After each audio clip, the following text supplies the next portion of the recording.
Evening mga chilak, so 9:27. So nag-try tayo ng evening walk.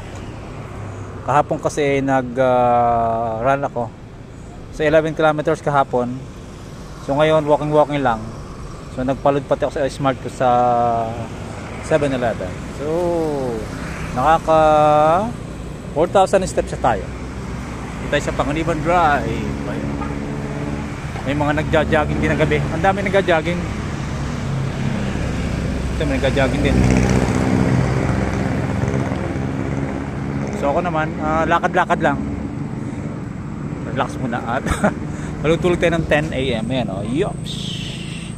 Lakad-lakad lang. So basta mga 5,000 kilometers siguro. Ay ba to? 5,000 steps. So habol ko sana 10,000 steps today. Pero kanina syempre maghapon lakad-lakad naman tayo. Yay, go go go. Marami na kasing event. Tatry natin mag 21K next time.